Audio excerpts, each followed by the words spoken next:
ఆర్థిక నష్టం అండి. తనకున్న ఆస్తి ఏంటి? ఎద్దులు. వాటన్నిటి మీద పడి షబాయిలు వచ్చి పడి దాడి చేసి పట్టుకెళ్ళిపోయారండి.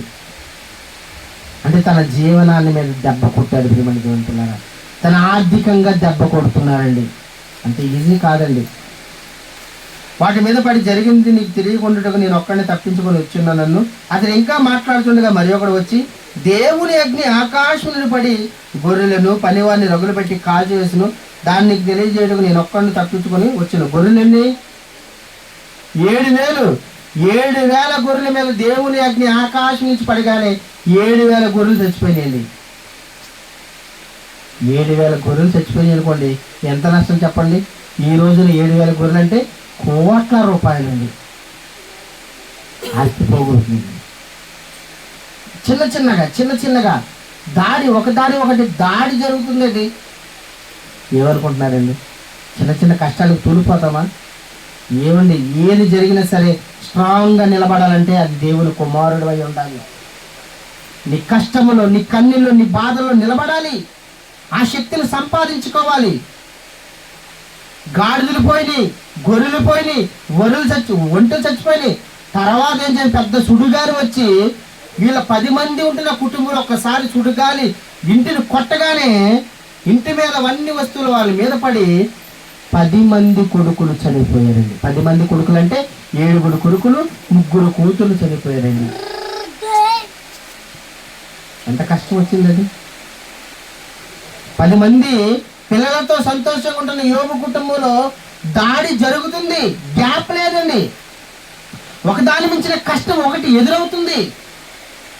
గాడిదలు, ఒంటెలు, గొర్రెలు, పనివారు కూడా బహుమంది పనివారు చచ్చిపోతారు. ఇక్కడ 10 మంది కుటుంబం సభ్యులందరూ చనిపోయారు. 10 మంది పిల్లలు చనిపోయిన దేవుని మందిరం ఆదివారం ఆరాధనకు రాగలమా? ఆస్తి పోయిన రోజు దేవుని మందిరానికి రాగలమా? ఏంటి, చిన్న అరెకరం ఉంటుందండి, లేదా 1 సెంటు భూమి ఉంటుందండి. సెంటు భూమి తమ్ముడు వచ్చి గొడవాడుతుండగా అన్నే దోచుకున్నాడు అనుకుందాం. కాసేపు అన్నకే వెళ్ళిపోయింది అనుకుంటున్నామండి. తమ్ముడికి ఆదివారం ఆరాధన రమ్మంటే నా అన్న దోచేసుకున్నాడు, నేను ఏం రావాలి ఆదివారానికి అంటానండి. ఇక్కడ అలా కాదండి. యావత్ ఆస్తి పోగొట్టుకున్న యోబు నిలబడ్డాడు. 1 సెంటు గురించి నిలబడలేవండి, ఒక 10,000 గురించి నిలబడలేవండి, 5,000 సమస్య అంటారండి. చిన్న సమస్యలుగా పడిపోతూ ఉంటామండి. ఈ రోజున దేవుని మందిరానికి రావడానికి కారణాలు చెప్పడానికి పెద్ద కారణాలు చేసుకొని చెప్తుంటాం. కానీ యోబు ఏ కారణం చెప్పాడు దేవుడిని గెలిపించడానికి? 10 మంది పిల్లలు చనిపోయారయ్యా, నీ ముందు నేను ఎలా నిలబడాలి, నీ దగ్గరికి ఎలా రావాలి, నీ మందిరం ఎలా ఉండాలి అన్నాడా యోబు? 10 మంది పిల్లలు చనిపోయినా, ఆస్తి పోయినా, తన భార్య వచ్చి దేవుణ్ణి దూషించి నువ్వు చచ్చిపోయినా సరే స్ట్రాంగ్గా నిలబడిన వాడు యోబుకు వచ్చిన కష్టాలు ఈ జీవితంలో ఒక్కటి కూడా రారా? చిన్న కష్టాలకి, చిన్న సమస్యలకి చాలా మంది ఈరోజు పడిపోతున్నారండి. ఏమయ్యా దేవుని మందిరానికి రాలేదంటే చిన్న కారణాలు చెప్పండి. ఎందుకు రాలేదంటే చిన్న కారణాలండి. ఏంటి సమస్య అంటే చిన్న కారణాలండి. నవ్వొస్తూ ఉంటాయండి కొన్ని సందర్భంలో. కానీ యోబు అంటున్నాడు, నా 10 మంది పిల్లలు చనిపోతున్నప్పుడు రొమ్ము విరిచి నిలబడ్డాను అన్నాడండి. నా ఆస్తి పోగొట్టుకున్నప్పుడు రొమ్ము విరిచి నిలబడ్డాను అన్నాడండి. దేవుని గెలిపించాడండి యోబు. దేవుని సేవకుడిగా నిలబడ్డాడండి. తల్లి గర్భములో దిగంబరిగా వచ్చాను, తల్లి గర్భంలో దిగంబరిగా మళ్ళా వెళ్ళిపోవాలి. దేవుడు ఏది ఇచ్చాడో అది భూమి మీద కొంతకాలం నా దగ్గర ఉంది, కానీ దేవుడు ఇచ్చింది మరలా తీసుకువెళ్ళిపోయాడు. కానీ నేను దేవుని కుమారుడిగా బ్రతకాలంటే దేవుడికి ఇష్టప్రకారంగా జీవించాలని దేవుణ్ణి గెలిపించాడండి. యోబు సహనం ముందు మన సహనం ఎంత? చిన్న విషయాలకి ఏమండి, సంఘంలో ఒక విశ్వాసం మరొక విశ్వాసం అంటేనే సంఘానికి రావండి. కానీ యోబు జీవితంలో అన్ని ప్రతికూల పరిస్థితులేనండి, అన్ని కష్టాలండి. ఇంకా పైగా ఏంటో తెలుసండి, ఇక్కడతో దేవుని మాట వింటున్నాడని ఇదిగో ఏం చేసిందంటే అపవాది చావు తప్ప, మరణం తప్ప పూర్తి అధికారం అపవాదికి ఇస్తే చివరికి భయంకరమైన వ్యాధి అండి. దురదలు అరికాలు మొదలుకొని నడినెత్తి వరకండి. అంటే అరికాలులో కూడా దురదల గల వ్యాధి వస్తే నిలబడగలవా? నడవగలవా? ఎక్కడికైనా వెళ్ళగలవా?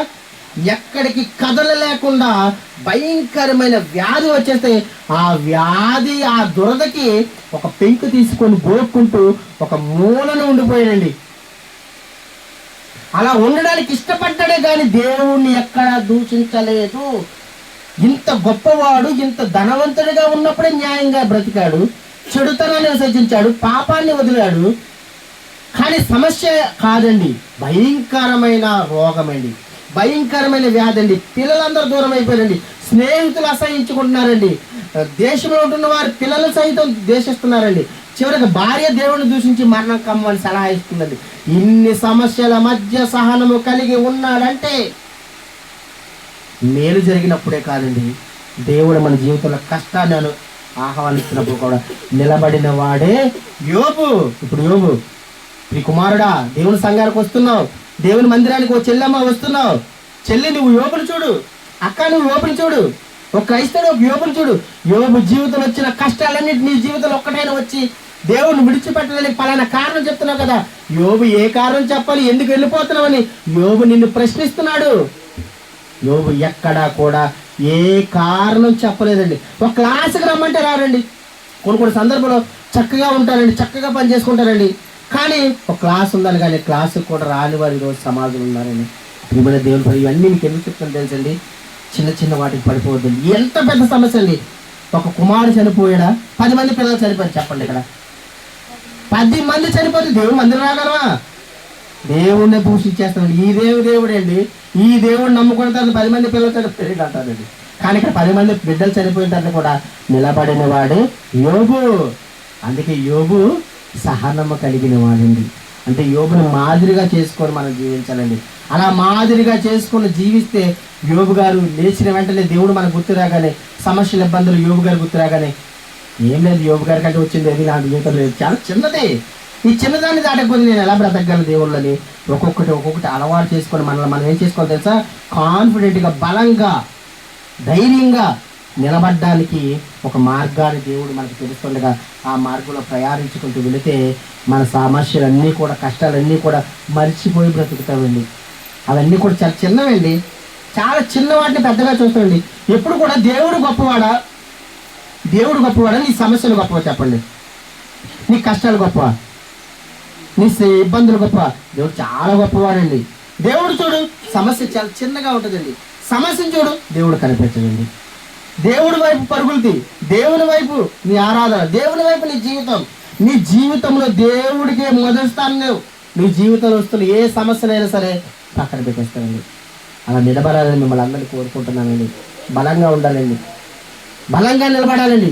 కొద్ది మంది అయినా స్ట్రాంగ్గా ఉండాలండి. కొద్ది మంది ద్వారా దేవుడు గొప్ప కార్యాలు చేస్తాడండి. కాబట్టి ప్రియమైన దేవుని పిల్లారా, యోబు గారి జీవితంలో ఎంతో సంతోషకరమైన జీవితంలో కష్టాలు రావడానికి కారణం ఏంటంటే, శోధించేది అపవాదైనా సరే అపవాదికి అవకాశం ఇవ్వాలంటే దేవుడు పర్మిషన్ ఇవ్వాలండి. అంటే దేవుని పర్మిషన్ చేతే యోబు జీవితంలో అన్ని కష్టాలు వచ్చినాయి. నీ జీవితంలో వస్తున్న ప్రతిదీ కూడా జ్ఞాపకం చేసుకుంటే నువ్వు పడిపోవు, నేను పడిపోవు, నిలబడతావు. ఎప్పటివరకు తెలుసా? చావు వరకు నిలబడతావు. ఈ వాక్యం మీ హృదయంలో నూరంపులుగా ఫలించాలని కోరుకుంటూ ఇంతతో ఈ మాటలు ముగిస్తున్నానండి.